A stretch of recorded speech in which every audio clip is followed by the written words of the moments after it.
Good morning, everybody, and thanks for listening to Behind the Scenes at the Hanover Theatre this morning. This is Lisa Condit, and I am on the phone with our Executive Director, Troy Siebels. Good morning, Troy. Good morning. Hey, so we've got a lot of exciting things going on behind the scenes over there, huh? That's an understatement. Yes, we do. I know. So which topic do we want to talk about first? Do we want to talk about all the changes, our new website, how fabulous the staff is, or do we want to go and talk about the speaker series? Your choice. Let's do the behind-the-scenes stuff first, right?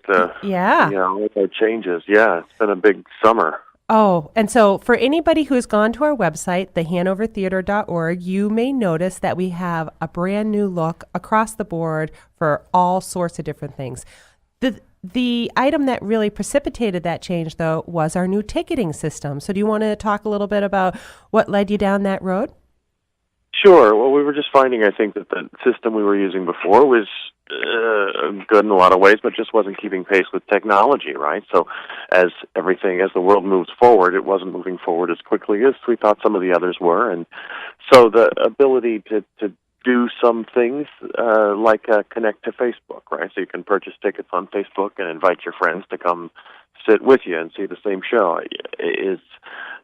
it's pieces like that and printed home tickets, which most of the world is already doing, and other pieces like that will roll out sort of one at a time over the next few months. Well, it's really exciting because we do have a lot of additional capabilities for engaging and really communicating with our customers and people who are interested in what's going on in the theater.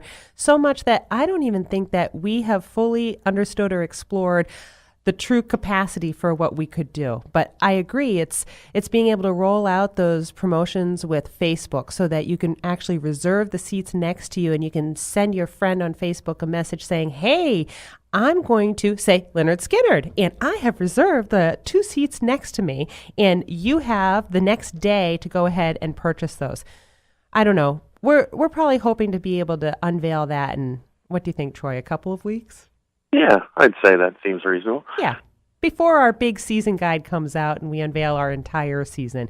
And I think that one thing that's related to what we're talking about are just trends in general with performing arts centers and the arts in general. And you have, I'm sure, some perspectives that you might want to comment on there. I think that it's about audience engagement, right? And how Always, you connect to your audience in a more interactive way. It's the same way that the news world is going, right? Newspapers are now, the news is being made by the individual, not so much by the institution. So it's similar here. People aren't interested in just buying a ticket and coming through the front door, sitting down, seeing the curtain go up and watch a show and the curtain close and they walk away. It's really finding ways to be more interactive. It's finding ways for people to learn more or comment more or find out more about the process by which the show is created in the first place, learn more about the people that make the show. They found that the more you know about it before you come, the more you enjoy it. Absolutely. And one thing that I tend to say whenever I do any speaking engagements is every single one of us, we're our own media point now. And that touches on what you said, so that in our own Facebook page, and oh my God, Instagram is just taken off, and it's not just corporate professionals or executives or even young 20-somethings looking for hot coffee shops who are tweeting. It's across the board. Pinterest is another thing where, oh my gosh, I haven't even really gotten lost in that because I just know it'd be bad. I'd be doing way too many craft projects when I need to be doing marketing projects. But it's interesting because there's always an application in these social media outlets for people, like you said, to get engaged. And then it's about empowering them to have the information they need as their own media outlet to spread the word and get their friends involved. And that's really the heart of what's in marketing in this stage and the next year, I would say. Don't you think? I think that's exactly right. It's giving the people a voice, giving the individuals a voice, and things like the Facebook page are fascinating. You don't censor those conversations. Anybody can post on there, and you keep whatever they post and comment on it if you like. But that's the people trust people, right? People absolutely. are best viewers. Although I have to say, Laurie Carr in our office, she does a fabulous job. She's our social media manager, and we do take off the spam comments on Facebook. So we do take those off because, come on, nobody needs to know about any kind of pharmaceutical anything when you're talking about theater. And it's interesting that that's where other people are going to kind of infiltrate all different organizations, and so there's that, and then there's the ticket resellers and the scalpers, and that has become an issue across the board. However, I think that this new ticketing system gives us a little bit of control so that we can at least make sure that it's a human on the other end of the line who's buying those tickets. It does, that's right. And if there's someone in question that seems like it could be a scalper, we have the ability to hold those tickets at the box office and ask them to come pick them up in person. Right. Absolutely. And it's interesting, too, because, as you know, when we send out those weekly emails that, in truth, Laurie really does help me do, people send me emails back asking questions. And I've gotten some good feedback about our new website, but I think there's also just the question, is this a new website? Now are you like all the other ticketing sites with higher fees? But actually, we have our own ticketing system in-house, and I think that's an important point for people to know because actually our fees are a lot less than if we were, for example, a Ticketmaster venue. Do you want to talk? That's right. Yeah, do you want to talk a little bit about that and how as a theater we're really committed to keeping costs lower and the theater accessible? Sure, we do a $6 handling fee, and then if that's as high as it goes. Then if it's a less expensive ticket, it scales down from there. We try to make sure that we're less than half of what Ticketmaster is. So if they're a $15 fee, we try to be. Well, we never go over $6, but you can pay $20 on Ticketmaster now per ticket. It's really unbelievable to me. It is. It's a lot of money. And, the other thing is that we also have the option where people can come down to our box office and see our fabulous box office associates that are very friendly and helpful. And then your fees are reduced even further. That's right. I think to put it in perspective, too, if you buy a ticket to Memphis, for instance, I think it's a $65 ticket and a $6 handling fee. To be clear about that, the Memphis tour gets the $65, and we get to keep the $6 to help the theater operate. And I think people just look around the space and say, "Wow, look, $65 times look how many people are sitting in this theater with me. There must be a ton of money here." Right. That money is what puts that show on stage. It's not what stays with the theater. So I think that.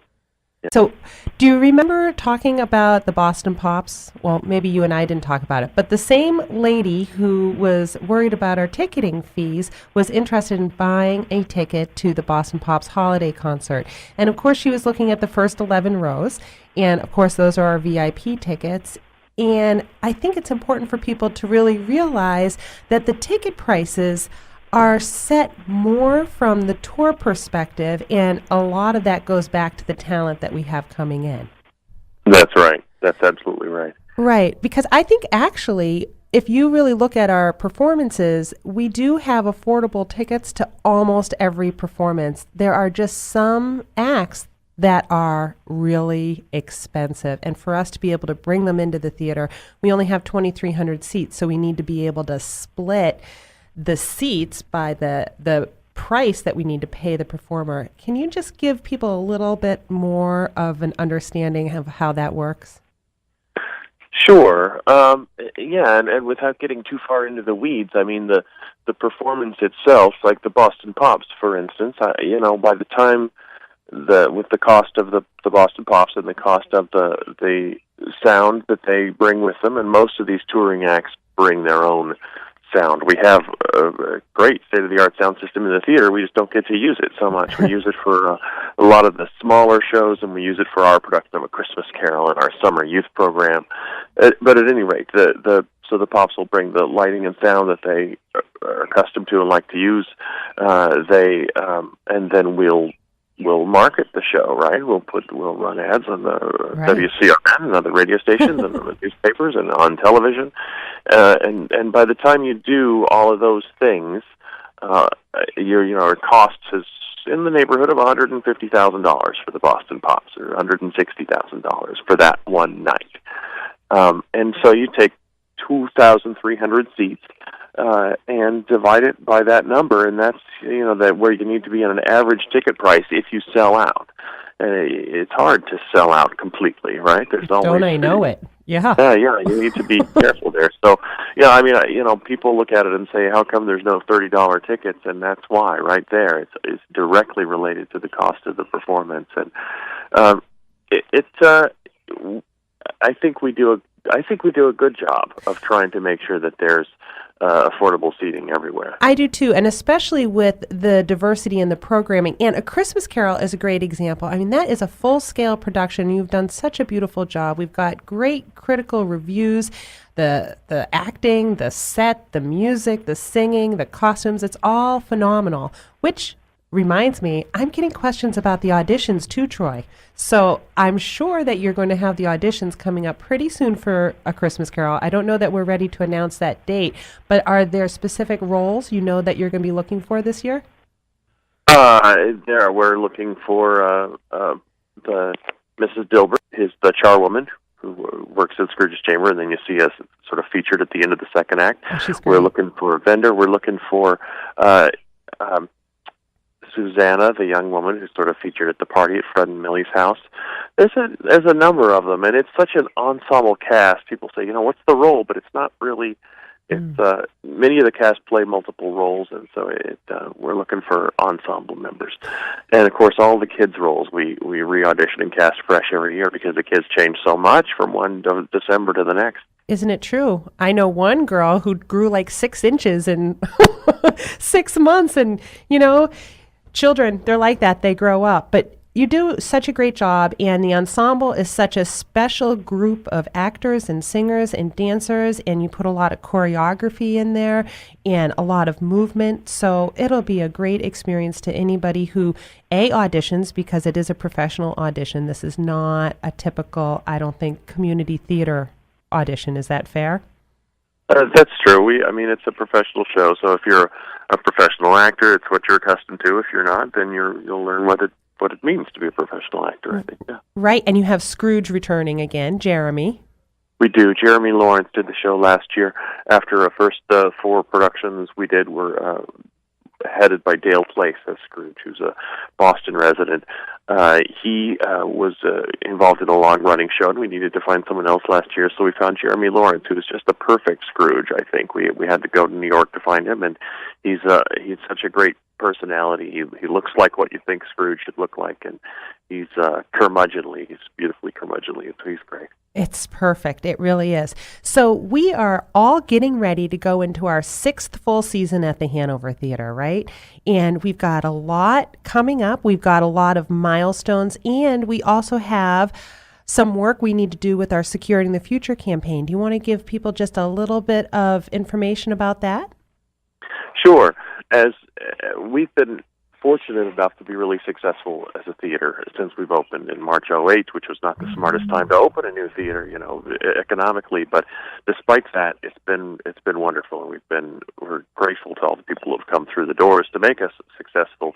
But what we're not finding a way to do, we end up in the black, but we are not finding a way to put enough money in the bank to be able to repair the facility when it needs it and to maintain the facility when it needs it. There will be a time when we need new seats, and there will be a time when we need new carpeting, and there will be a time when we need to repair the roof, as every building.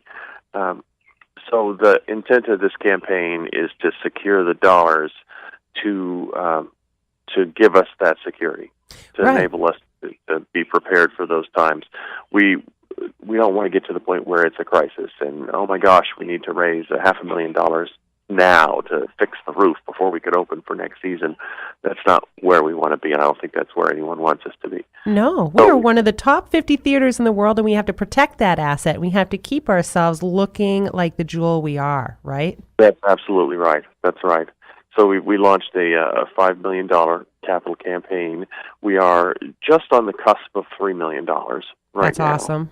And we have given ourselves till next August, a year from now, to complete the campaign. So we're mostly through what you call the the quiet phase, and we are into the public phase now. So we still have some participation we're looking for from the corporate community, but now really from individuals will be the key to the rest of the campaign. That's terrific. And if people are interested in helping to support securing the future, who should they contact? What should they do? They should contact Nell Lazur, our Director of Development in the office and at the theater. She's Nell, N-E-L, at thehanovertheatre.org, and she can help with information. And there's also contact information on our website.